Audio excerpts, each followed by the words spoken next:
اور یہ صاحب ہمارے ساتھ موجود ہیں. اور یہ صاحب وزیر اعظم نے تو کہہ دیا کہ آلو مختلف علاقوں میں 20 روپے کلو ہے, شہر لاہور میں شاید کہیں مل رہا ہو, لیکن پاورٹی انڈیکس میں پاکستان کا نمبر ایتھیوپیا کے برابر میں ہے. اس میں تو ہم نے کہیں پہ بھی کوئی ترقی نہیں کی, ہم سے تو بنگلہ دیش بہتر ہے.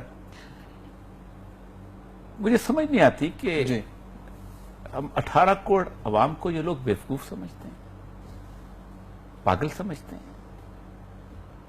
یعنی فرانس کے میں ایک حکایتیں سنا کرتے تھے کہ روٹی نہیں ملتی تو کیک کیوں نہیں کھاتے ہو. اس سے بڑا تماشا کیا ہو سکتا ہے کہ تمہارے گھر میں کھانا نہیں تو آلو تو میں نے سستے ہیں, آلو کھاؤ تم. ایک زمانے میں انہوں نے کہا تھا آلو جو ہے 5 روپے سے بھی آج 25-20 روپے کر دیے, وہ بھی آلو جناب کی مہربانی سے سستے ہوئے, اس لیے سستے ہوئے کہ آپ اپنے دوست بھارت سے آلو منگوا رہے ہیں. بالکل صحیح. پوچھو قصور کے کسان سے جو 5 روپے پہ آلو بیچنے پر مجبور ہو جاتا ہے, پوچھو اس سے جا کے اپنا نزدیک سے میں لوگوں کی بات کر رہا ہوں. یعنی آپ اندازہ کریں کہ آپ نے پوری زراعت کا ستیاناش کرنے کے بعد آپ کہتے ہیں کہ آپ نے آلو سستے کر دیے, باقی چیزیں سستی کی, اور پہلی بات ہے آلو سستے ہوئے بھی نہیں. آج میں ٹی وی پہ دیکھ رہا تھا ملتان کے بازار میں وہ گئے ہیں, انہوں نے کہا 80 روپے کلو, اور 25-20 تو ہے ہی نہیں. لیکن یہ گلوبل انڈیکس ہے ہنگر کا, بھوک کا. پاکستان میں آج سے پہلے, آپ لوگوں کے آنے سے پہلے لوگ بھوک سے نہیں مرتے تھے. وہ کہتا ہے کہ پاکستان جو ہے ایتھوپیا کے بچے کی مثال دی جاتی تھی, قحط زدہ بچے کی. کبھی کسی کو کہا جاتا نا, کہتے تھے تم ایتھوپیا کا ہے, ایتھوپیا کے برابر ہم آ کے 11ویں نمبر پہ ہم پاکستان. 22% پاپولیشن ہماری وہ ہے کہ جس کو کھانا نہیں ملتا ہے. رائٹ.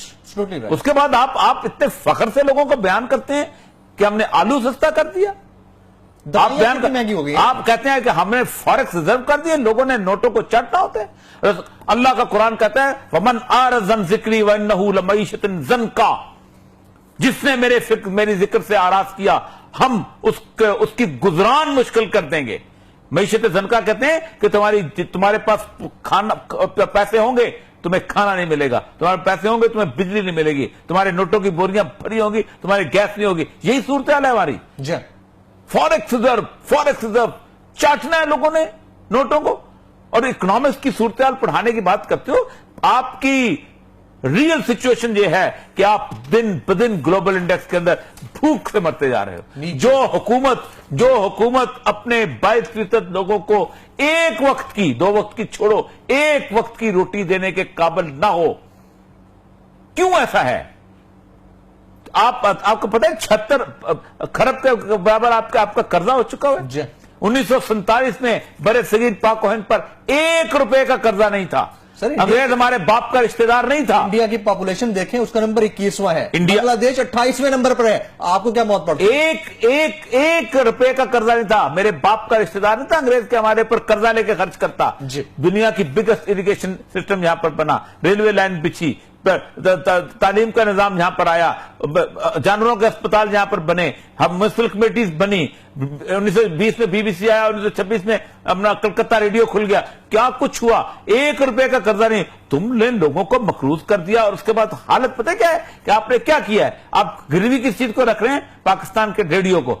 گروی کس چیز کو رکھ رہے ہیں؟ موٹر وے کو مزید قرضہ لینے کے لیے. آپ گروی پاکستان کے ٹیلی ویژن کو. اگر آپ یہ کرنا چاہتے ہیں تو اس کا مطلب یہ ہے کہ آپ نے اس ملک کو گروی رکھ دیا.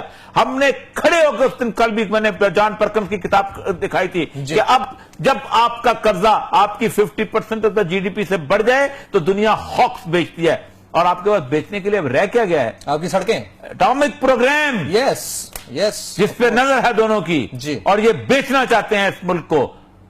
آلو کھانے کی قیمتیں بتا کے لوگوں کو بیوقوف بناتے ہو.